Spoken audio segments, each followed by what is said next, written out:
কে?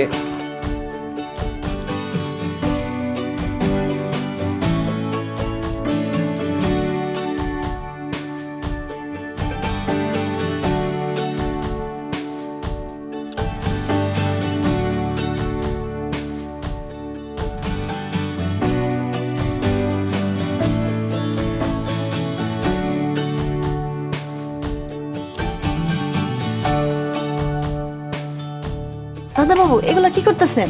আরে এগুলো আমি করব না? তুমি এত সুন্দর, হ্যাঁ, আমি এরকম দেখিনি কখনো। আচ্ছা, তোমার স্বামীর কি অবস্থা? আমার স্বামী থেকেও না থাকার মতো। আহা, কষ্ট হয়। যাকে তুমি চিন্তা করো না। তোমার তোমার স্বামীর যে দায়িত্বটা, সেটা আজ থেকে আমি নিলাম। দাদা বাবু, আপনি এগুলা কি বলেন? আরে সত্যি বলছি, দরকার পড়লে আমি তোমাকে বিয়ে করব, ঠিক আছে? আপনার তো বউ আছে। আরে তোমাকে বিয়ে করার পর ওকে ডিভোর্স দিয়ে দিব। ও থাকার চেয়ে না থাকা একই অবস্থা। আমার কাছে আর ওটা লাগে না। ও আমাকে কেয়ার করে না। আর শুনো, আমার টাকা পয়সা, গাড়ি বাড়ি, ব্যাংক ব্যালেন্স সব কিছু আছে। আমি তোমাকে সব দিয়ে দেব। শুধু শুধু তুমি তুমি শুধু আমার পাশে থাকবা। হ্যাঁ, আর বাকিটা সব কিছু আমি তোমার বহন করব। সত্যি বলতেছেন? আমি তো কখনো মিথ্যে বলিনি। তিন সত্যি বলেন। সত্যি সত্যি সত্যি হলো। আচ্ছা ঠিক আছে, আজকে থেকে আপনি আমার আর আমি আপনার। তুমি আমার, আমি তোমার। বুকে মাঝখানে আমাকে রাখবে। আচ্ছা, ভালো কথা, এই বাসা যখন নাকি আসবে তুমি, কোনো একটা কাজ দেখে তুমি তোমার বৌদির কাছে আসবে আগে, যাতে তোমার আমার সম্পর্কটা কেউ বুঝতে না পারে। ঠিক আছে, এই কথা আপনি বলতে হবেন, সেটা আমি জানি। তাই তুমি খুব বুদ্ধিমতী। আচ্ছা, তোমাকে একটি পাপ্পি দিই? না, এতক্ষণ তো দিছো, এখন আর কেন? আচ্ছা, শেষ হয় না, মানে মন চায় সারাক্ষণে দিতে থাকি। কে? আরে নমস্কার। নমস্কার। ভালো আছেন? থাক থাক, ঠিক আছে। আরে জামাই বাবু, আসো আসো, ঘরে আসো, ঘরে আসো, আসো আসো আসো আসো, বসো জামাই বাবু, বসো।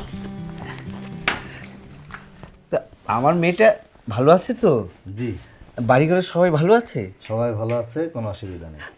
এই এখন এখন তোমার শাশুকে ডেকে নি। কই গো, দেখো কে আসছে।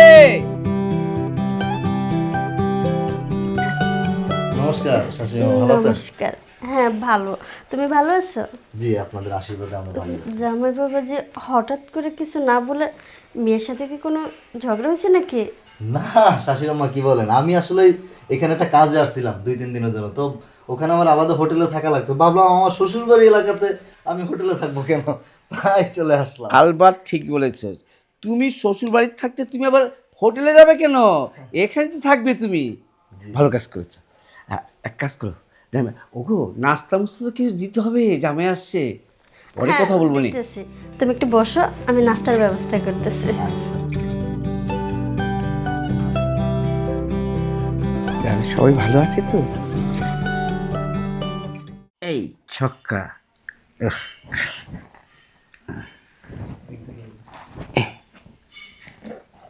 বাস, না তোমারটা মারবো না, আমি এগুলিকে এখানে দিই। দাদা বাবু, আসতে দেন না। এখন এখনো তো ঢুকাই নেই, যখন ঢুকাবে তখন টেরটা পাবে। এই দাঁড়াও, দিচ্ছি। এই দাদা বাবু, আসতে দেন, ব্যথা পাচ্ছে তো। ব্যথা লাগছে? আচ্ছা ঠিক আছে, তুমি যখন বলছো তাহলে আসতে দিচ্ছি। এই এই তো তোমার ঘরে ঢুকে গেল। এই না, আমার ঘরে। করে না, মোবাইলে। হ্যাঁ হ্যাঁ হ্যাঁ, ঠিক আছে।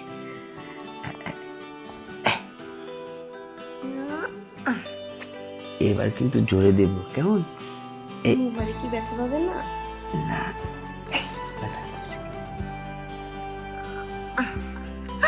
এই দিলাম আরে এই দিকে তাকা। ছক্কা। বাবা খেলছেন? হ্যাঁ, আরে জামাই বাবা যে লুডো খেলার অভ্যাস আছে। জি বাবা, একটা সুযোগ দিলে আমি খেলতাম লুডো। ঠিক আছে, আমি একটু আপনার চালটা চেলে দেই, মানে আপনার খেলাটা আমি একটু খেলি। আমার খেলাটা খেলবে পারবে? হ্যাঁ বাবা, এই যে এইটা চালেন, এই যে ছক্কা, এই যে ছক্কা 2, এইবারে গুটিটা।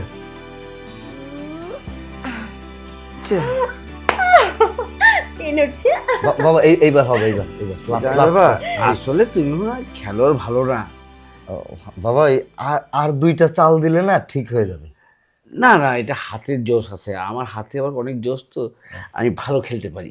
ঠিক আছে, তোমার মনে হয় সেটা অভ্যাস নেই। এই যে দেখো, এই ছক্কা, না না না না, এই ছক্কা 5। ঠিক আছে, দেখেছি, খেলেন বাবা।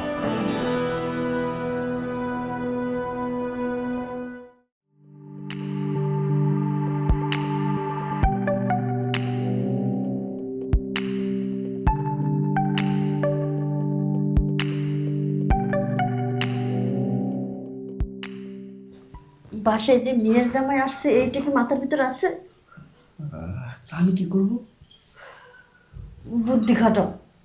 মেয়ে আর মেয়ের জামাইরে কিভাবে কাছাকাছি রাখা যায় সেই বুদ্ধি করো। আর রাখো, তুমি কাছাকাছির মধ্যে তো আমারই তুমি দূরে সরাই দিতেছো। আমি তো এখান থেকে বঞ্চিত হতে চাই না। চলো। এখন কিছু করতে পারবো না, যাও ঘুমাও, আমার একটু বুদ্ধি করতে দাও। তোমার এই বুদ্ধি করতে করতে আমি তো আর সহ্য করতে পারতেছি না। আসো। বুড়ো বয়সে ভীমরতি ধরছে, যাও ঘুমাও। আমি টেনশন করতেছি আরেকটা, আর ও ভাবতেছে আরেকটা।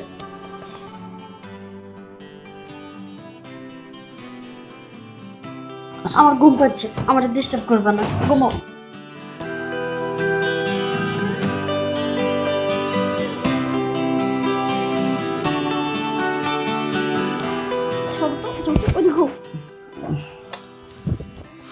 আমি টেনশন করতেছি মেয়ে আর মেয়ের জামাইরে কিভাবে ভালো রাখবো, তা না ওখানে সারাক্ষণ রং তামসা। আমি তো ভালো নেই, তোমার এইসব চিন্তাতে আমার সব কিছু। তোমার ভালো থাকতে হবে না, তুমি ঘুমাও।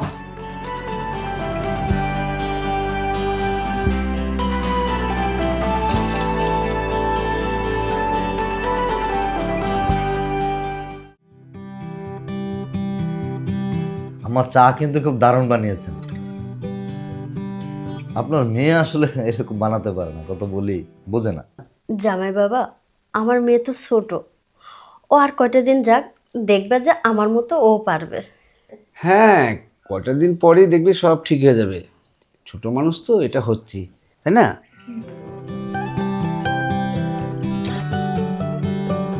নদী, হঠাৎ করে তুই, কি ব্যাপার? আরে বৌদি, আমি একটু বিরিয়ানি পাকাবো তো, আমার টক দইটা শেষ হয়ে গেছে, তোমার বাসায় কি আছে? হ্যাঁ আছে তো ফ্রিজে। আমি দেখছি ফ্রিজ আছে, আমি দেই। আচ্ছা ঠিক আছে, যাও একটু ফ্রিজ থেকে বের করে দাও। আসেন আমার সাথে আসেন। আচ্ছা বৌদি। দেখছো আমার জামাইটা কত ভালো, আমার জামাইয়ের থেকে একটু শিখো, দেখো কিভাবে কাজ করতে হয়। তুমি তো সারাদিন ঘরে বসে বসে থাকো। আরে আমি কি প্রথম প্রথম করেছি না, এখন তো বয়স হয়েছে, সেটা হবে।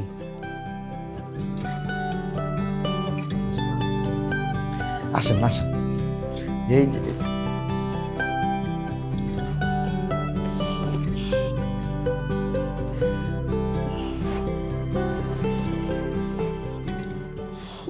কোথাও লাগেনি তো? না, লাগে না। না মানে হাতে টাতে ব্যথা পেয়েছেন? না, ঠিক আছে, চলেন। আচ্ছা আসেন।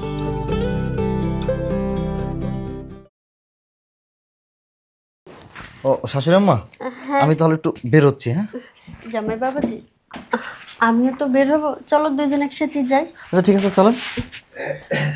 এই শোনো, হ্যাঁ, আমি একটু মন্দিরে যাচ্ছি, আমার আসতে দেরি হবে। দেরি হবে? হ্যাঁ দেরি হবে। আচ্ছা ঠিক আছে, যাওয়ার সময় খেয়াল টেল করো, রাস্তাঘাটের যে অবস্থা। বাবা আমি তাহলে একটু বেরোলাম। আচ্ছা। চলুন। আর হ্যাঁ শোনো, ওই দরজার জানালাটা ভালো করে নক করে দিও। আচ্ছা ঠিক আছে।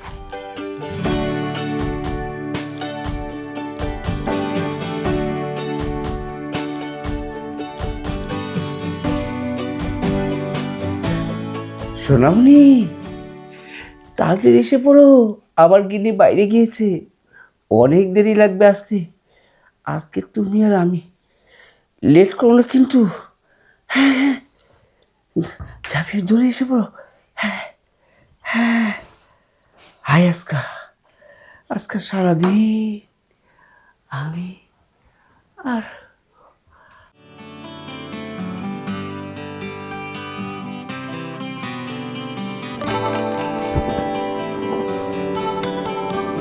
মনটা যদি খোলা যেত সিন্ধুকের মতো, দেখাইতে পারিতাম তোমায় ভালোবাসি কত।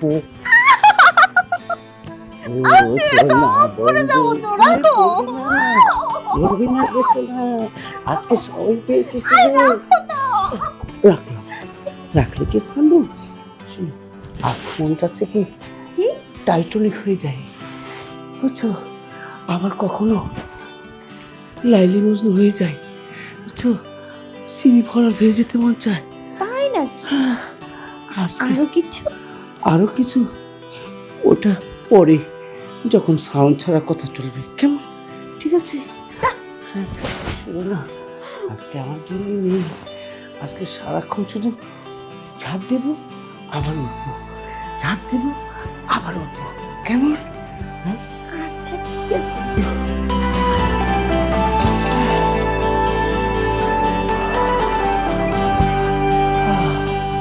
তোমার জ্ঞান আমি একবার শুনলে মনে হয় দুনিয়াতে আমি নেই, কোথাও যদি হারিয়ে যাই। আচ্ছা, মন্দিরে যাব, জামাই বাবুজিকে দেখতেছি না। দাঁড়া, আমি ডাকছি। এই জামাই বাবাজি, জামাই বাবাজি, জি বাবা। একটু আসো তো এখানে। বাবা ডেকেছে না? হ্যাঁ, আমরা মন্দিরে যাচ্ছি, তাই আচ্ছা। ভাবলাম তোমাকে নিয়ে যাই একটু ঘুরে ফিরে আসতে। না বাবা, আজ আমি যাবো না, আমি অন্য একদিন যাবো, আপনারা জান আমার একটু কাজ আছে। আচ্ছা আচ্ছা ঠিক আছে, যেতে যখন চাচ্ছে না জোর করো না, চলো আমরাই যাই। আচ্ছা, তাহলে শোনো, ঘরের দরজা টরজা বন্ধ করে রেখে রাখবে। জি আচ্ছা। আচ্ছা, খাবার দাবারের ব্যবস্থাটা? খাবার সব রাখা আছে, তুমি খেয়ে নিও। আচ্ছা ঠিক আছে। আচ্ছা, এই নাও। তাহলে আমরা আসি, চল চল।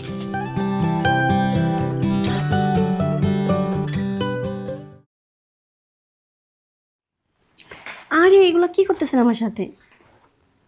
আরে করবার দেন। করতে দেন মানে? দেখেন কাজটা কিন্তু মোটে ঠিক হচ্ছে না। আরে আপনার না আমার খুব ভালো লাগে বুঝছেন, কিন্তু বলার সুযোগ পাইতেছি না। আজকে যদি সুযোগটা পাইছি, তাই তো একটু কাছে আসার চেষ্টা করতেছি। দেখেন আমার এগুলো ভালো লাগে না। আমারটা ভাল লাগে না? কে ভাল লাগে না? আমার শ্বশুরটা ভাল লাগে কেমনে? কি বলতেছেন এগুলা? আপনি কি মনে করছেন আমি কিচ্ছু জানি না? আপনি যে আমার বুড়া শ্বশুরের সাথে যে ইটিস পিটিস করেন, ইটিস পিটিস, মনে করছেন কি আমি কিছু দেখি নাই? আমার মোবাইলে সব রেকর্ড করা আছে। এখন আপনি যদি ভালো ভালো যদি রাজি হন তাহলে তো ভালোই। তাছাড়া আমি একটা জিনিস বুঝলাম না, আপনি আমার এই বুড়া শ্বশুরের সাথে আপনি কি পাইলেন? ও আচ্ছা, সব জেনে গেছেন। হ্যাঁ। ঠিক আছে, তাহলে শোনেন, আমি না যাই করি ভেবে চিন্তে কাজ করি। ওই পাকা খেলোয়াড় আমাকে মনে করেন, বুঝছেন কি কইছি? আমি যা করতেছি আমার স্বার্থের জন্য করতেছি। এই যে সম্পদ দেখতেছেন না, তোমার শ্বশুর আমাকে কি বলেছে জানো? কি? তোমার শাশুড়িকে ডিভোর্স দিয়ে সব সম্পত্তির মালিক আমাকে বানাবে। সে আশায় ঘুম কামাই করে লাভ নেই। তার মানে আমার শ্বশুরের যত সম্পত্তি আছে না, সব সম্পত্তি আমার বউয়ের নামে, আর আমার বউয়ের নামে সম্পত্তি মানে আমার নামে। তো আপনার জন্য যদি কেউ কিছু করতে পারে সেটা তো হচ্ছে আমি, আমার শ্বশুর তো না। এখন আপনি যদি চান, না মানে তুমি যদি চাও, তাহলে আমি আমার বউয়ের কাছ থেকে সম্পত্তি আমার করে নিয়ে তারপরে তোমাকে একটা ব্যবস্থা করে দিতে পারি। তাই নাকি? হ্যাঁ, ও আচ্ছা, কিভাবে বিশ্বাস করব এই সব সম্পত্তি তোমার ওয়াইফের নামে আর তুমি আমাকে দিবে? সম্পত্তি তো আমার বউয়ের নামে লিখে দিছে আমার শ্বশুর শাশুড়ি। তুমি মনে হয় সেটা জানো না, তুমি শুধু রাজি হয়ে যাও। সম্পত্তি যেহেতু আমার বউয়ের নামে, সেখান থেকে সম্পত্তি যখন আমার হয়ে যাবে না, তখন এই বাড়ি থেকে আমার শ্বশুর শাশুড়ি সবাইকে তাড়িয়ে দেব, সাথে তাড়িয়ে দেব আমার বউকে। এরপরে আমি তোমাকে আমার করে নেব। তাই নাকি? তাহলে 3 সত্যি বলো। 1 সত্যি, 2 সত্যি, 3 সত্যি। আরে আমি তো তোমার সাথে মজা করতেছি। যখন শুরু তোমাকে আমি দেখছি না, আমার অনেক ভালো লাগছে।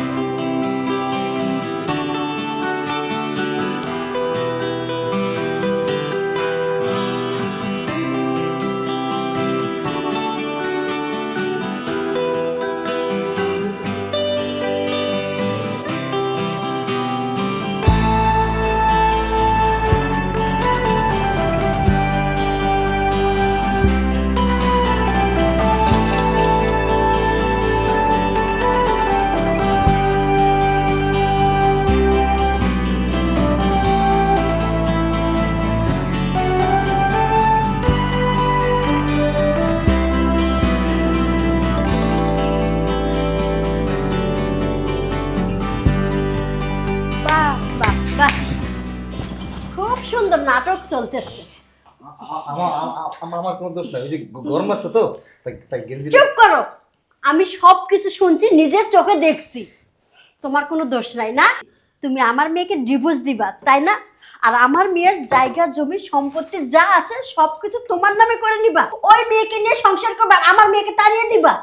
তা কখনোই হবে না। না মা, ভুল বুঝতেছে না, এইটা কোনদিন সম্ভব? নদী, তুই এটা কি করলি? তোরে না আমি আমার বোনের মতো জানতাম, তোরে এত ভালোবাসতাম, আর তুই কিনা শেষে আমার মেয়ের সংসার নষ্ট করতেছিস। না বৌদি, আমার কোনো দোষ নেই। দাদাবাবু আমারে বললো আপনারা বাসায় নেই, আসেন একটু কথা বলি, তাই আইছি। ছি ছি ছি ছি, তুমি এমন কাজ করতে পারলে? চুপ করো, তোমারটা পরে দেখতেছি আমি। নদী, চাইলে তোরে আমি পুলিশে দিতে পারতাম, কিন্তু দিলাম না, কারণ আমার বাড়ির একটা মান সম্মান আছে। তোরে যদি এখন পুলিশে দিই, আমার বাড়ির সম্মান থাকবে না, তাই তোকে আমি কিচ্ছু করলাম না। যা, বেরো তুই এখান থেকে। এখন দাঁড়িয়ে আছে, বেরো। আম্মা, শাশুড়ি আম্মা, হয়েছে কি, মানে আমার কিন্তু কোনো দোষ নেই। ওই আমার ডেকে নিয়ে এসে কয়, আপনি একটু আসেন, আপনার সাথে একটু কথা বলি। তোমাকে যেন আর কোনোদিন এই বাড়িতে আমি না দেখি। যাও এখান থেকে, বেরিয়ে যাও। বুঝলে তো? যাও। আর তুমি কি ভাবছো? মনে করছো কি আমি কিছু জানি না, কিছু শুনি নাই, না বুঝি না? আমাকে পূজা দিতে পাঠাইয়া তুমি ওই মেয়েটার সাথে ফষ্টি নষ্টি শুরু করছো তাই না? তোমার বিচারটা পরে করতেছি।